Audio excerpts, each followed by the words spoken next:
Bienvenue pour cette nouvelle séquence de paroles de la vie éternelle avec Marc Joseph. Nous sommes aujourd'hui le 17 novembre 2023. 17 novembre 2023, encore un jour de grâce à vivre avec Jésus-Christ, qui te fait la promesse d'être avec toi tous les jours jusqu'à la fin du monde. Donc, pas de panique. Pour ce jour du 17 novembre, Jésus-Christ est avec toi. Quels que soient les événements de la journée, tu peux compter sur lui, sur sa présence, sur sa grâce. Et c'est donc pour toi un jour de grâce, un jour de bénédiction, parce que tu vas le vivre dans la présence de Jésus-Christ. Je ne connais pas le déroulement de ta journée, je ne connais pas les événements que tu vas rencontrer, je ne connais pas les circonstances que tu vas avoir à affronter, mais je connais une chose, c'est que Jésus-Christ a promis d'être avec toi tous les jours. Donc ce jour du 17 novembre, Jésus-Christ est avec toi, il t'accompagne. Quelles que soient les difficultés que tu vas rencontrer, eh bien, tu vas faire tout ce que tu peux et le reste, ce que tu peux pas, tu vas le confier à Jésus-Christ. Et Jésus-Christ a la toute puissance de faire les choses là où tu ne peux plus rien. Jésus-Christ a dit, tout pouvoir lui a été donné dans les cieux et sur la terre. Et c'est avec ce tout pouvoir que Jésus t'accompagne pour diriger ta vie, pour remplir ta vie, pour que tu sois heureux et que tu sois heureuse en lui. Et ce matin, avant de lire l'évangile avec toi, je voudrais prendre le temps de prier avec toi. Car Jésus-Christ a dit que nous devons prier. Il a dit que nous pouvons demander au Père en son nom. Il a même dit que tout ce que nous demandons au Père en son nom, il le fera pour que le nom du Père soit glorifié. Donc nous allons prier, nous allons demander au Père de conduire ta journée dans le nom de Jésus. Que notre journée soit une journée de grâce et de bénédiction, une journée de paix, une journée de victoire avec la présence de Jésus-Christ en nous. Je vais prier. Père Tout-Puissant, toi, Dieu, le Père de Jésus-Christ, je viens te prier pour cet ami, pour ce frère, pour cette sœur, pour cette personne, cet homme, cette femme qui se trouve devant cette vidéo, qui regarde et qui écoute. Eh bien, dans le nom de Jésus-Christ, je proclame ta bénédiction sur sa vie. Je proclame ta gloire, ta grâce dans sa vie. Tu connais ses besoins, tu connais ses attentes, tu connais les soifs de son cœur, tu sais combien il a besoin de toi. Eh bien, dans le nom de Jésus-Christ, je te demande d'exaucer toutes ses prières. Et s'il est malade en train de souffrir dans son corps, eh bien, dans le nom de Jésus, je proclame la guérison. Si tu es malade maintenant, pose ta main là où tu as mal. Oh, si c'est ton âme qui est malade, tu ne peux pas le localiser dans ton corps, mais pose ta main sur ton cœur quelque part quand même, et je vais prier. Jésus a dit, il imposera les mains aux malades, et ceux-ci seront guéris, selon la parole de Jésus-Christ. Je vais prier. Je ne suis pas à côté de toi pour te toucher, mais en esprit, je pose ma main sur toi dans le nom de Jésus, et je proclame la guérison. Que toute maladie soit chassée de ton corps et que ton corps manifeste maintenant au nom de Jésus et que ton corps manifeste une bonne santé, que les mal soient expulsés de ton corps et que le corps soit purifié de tout mal dans le nom de Jésus. Et je le proclame parce que le Seigneur Jésus, tu as toujours dit que nous pouvons prier en ton nom et je prie pour la guérison de ce frère et de cette sœur qui a besoin de toi. Merci, Papa, parce que tu exauces la prière dans le nom de Jésus pour que ton nom soit glorifié. Amen. Il faut croire à la puissance de la prière. Jésus nous dit de demander pour que nous puissions recevoir. Alors j'ai prié pour toi dans le nom de Jésus. Moi je crois au pouvoir, à la puissance de la prière que le Père va exaucer, va t'accorder. C'est dans ton cœur, dans ton corps, dans ta vie a besoin dans le nom de Jésus-Christ. Et je continue à prier pour toi et avec toi chaque matin. Je prierai pour toi et je viendrai toujours te rappeler que Jésus-Christ est avec toi. Donc pas de panique dans ta vie. Que ta vie soit remplie de la paix de Jésus-Christ. Nous allons continuer la lecture de l'Évangile. Hier, nous avons parlé de l'eau que Jésus avait changée en vin et qui c'est le meilleur vin.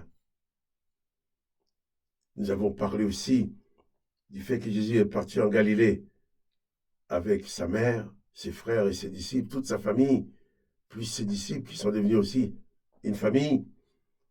Et le texte nous dit, Jésus manifesta sa gloire et ses disciples crurent en lui.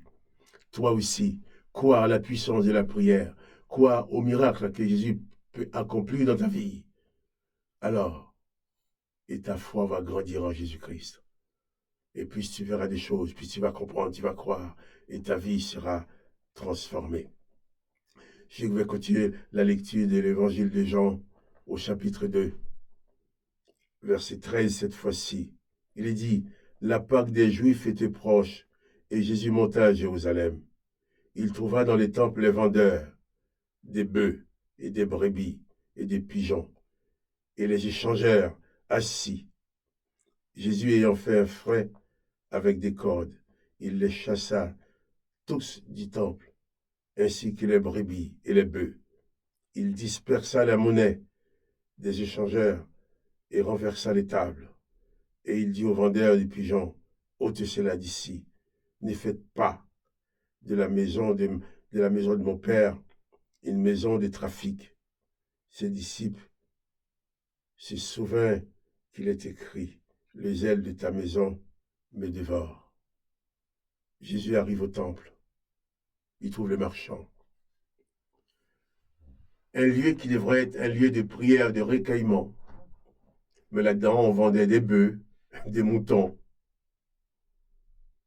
Comme c'est là qu'il y avait beaucoup de gens, les gens venaient, eh bien on vendait, c'était un lieu, un marché, c'était un grand marché. Le temple était transformé en supermarché, où on pouvait tout acheter, tout vendre, changer de l'argent. Jésus arrive. C'est la seule fois on voit Jésus agir de cette façon-là. Il a agi ainsi parce que c'est extrêmement grave.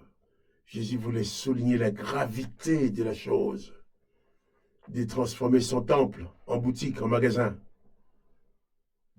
de transformer un lieu de prière en lieu de commerce, de transformer un lieu de culte en lieu de commerce pour récolter de l'argent pour soi. Là, Jésus les a renversés. Jésus a dit que cette maison devrait être une maison de prière. Et vous avez fait une maison de trafic. Dans certains passages, il est écrit que vous avez fait une taverne de voleurs. Si tu vas quelque part pour prier, qu'on appelle ça un temple, une église ou n'importe quoi, et on passe du temps à vous réclamer de l'argent, donner de l'argent, ce n'est pas l'église de Jésus-Christ. C'est un lieu que quelqu'un a établi pour s'enrichir sous ton dos, pour gagner de l'argent. Et si Jésus s'est manifesté physiquement, il aurait chassé tous ces gens-là. Il aurait chassé les vendeurs, il aurait chassé les collecteurs de fonds, qui sont là pour commettre l'abomination de te faire payer une prière. De te dire, si tu as 100 $, 100 €, viens, je vais prier pour toi. Si tu as 50 €, viens, je vais prier pour toi. Ce ne sont pas des serviteurs de Jésus-Christ. Ce sont des collecteurs de fonds qui sont là pour s'enrichir sur le dos des autres. Parce qu'ils ne veulent pas aller travailler comme tout le monde pour gagner leur vie. Alors ils utilisent le nom de Jésus comme objet commercial. Eh bien, ce sont ces gens-là. Jésus chasse de sa présence. La bénédiction de Jésus-Christ, c'est le produit de la grâce. La paix de Jésus-Christ, c'est le produit de la grâce. Quand un lieu de prière est transformé en lieu de trafic pour récolter de l'argent, où les gens, les soi-disant pasteurs ou tous les titres qui peuvent se donner, vont utiliser tous les artifices possibles pour retirer l'argent de ta poche, pour que tu donnes de l'argent, en te menaçant de malédiction ou de bénédiction. Si tu donnes de l'argent, tu seras béni. Si tu ne donnes pas, tu seras maudit. Alors, pour te forcer à donner, ces gens-là, ce ne sont pas des Jésus-Christ. Ils font peut-être des miracles, hein? Mais il n'y a pas que l'esprit de Jésus-Christ qui fait des miracles. Il y a d'autres esprits aussi qui le font. Et tous ceux qui veulent prier pour que tu donnes de l'argent, eh bien, l'Esprit de Jésus-Christ n'est pas en eux. Parce que Jésus-Christ a dit, tu as reçu gratuitement, tu donnais gratuitement. Tu dois donner gratuitement. Quand on te demande de payer une bénédiction, payer une prière, sache que tu as affaire à un esprit démoniaque qui n'est pas de Jésus-Christ. Jésus-Christ chasse les vendeurs du temple. Le temple n'est pas un endroit pour gagner de l'argent. Ce n'est pas un endroit pour exercer son commerce, pour s'enrichir. C'est un endroit pour se recueillir, pour prier. Et Jésus dit que vous en avez fait une maison de trafic. J'ai dit cela, c'est pour dire que personne ne doit avoir à payer parce qu'on a prié pour lui. C'est ce qui se passe aujourd'hui. C'est abominable. Personne ne doit donner de l'argent pour recevoir une bénédiction. La bénédiction de Jésus-Christ, c'est le produit de la grâce. J'ai prié pour toi ce matin et je continuerai à prier pour toi. Mais je n'ai pas besoin de ton argent pour la prière. C'est la grâce de Jésus-Christ. Jésus-Christ nous fait grâce. Jésus-Christ va exaucer ma prière en ta faveur par sa grâce, mais pas parce que tu as donné de l'argent. Jésus-Christ chasse les vendeurs, tous ces gens qui veulent commercialiser le nom de Jésus-Christ. Ce sont des bandits et des voleurs. Ce ne sont pas les disciples de Jésus-Christ. Toi, confie-toi en Jésus-Christ. Adresse ta prière au Père dans le nom de Jésus-Christ. Jésus a promis que ces prières-là seront exaucées. Donc c'est valable pour toi et pour moi. J'ai prié pour toi tout à l'heure, mais toi tu peux prier tout seul aussi. Quand tu te lèves le matin, commence. Avant même que tu regardes la vidéo pour prier avec moi, prie déjà tout seul. Dis merci au Père dans le nom de Jésus. Prends conscience que chaque jour que tu vis, c'est un jour de grâce dans la présence de Jésus-Christ. Et tu verras, ta vie changera. Même s'il y a des difficultés, Jésus-Christ est au-dessus de tout. Il saura toujours t'en délivrer. Que le nom de Jésus-Christ soit béni. Que toi aussi, tu sois béni. Quant à moi, Marc-Joseph, je te rappelle de ne pas oublier de mettre un petit coup de pouce pour dire que tu aimes, si tu aimes la vidéo. Ce qui va m'aider à la propagation de cette parole.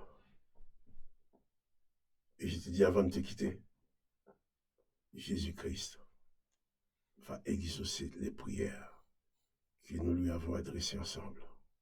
Que son nom soit béni. Quant à toi, pas de panique. Jésus-Christ est avec toi. Rien n'est impossible à lui. Chasse la panique de ton cœur. Et reçois la paix et la grâce de Jésus-Christ dans ta vie. Que le nom de Jésus soit béni.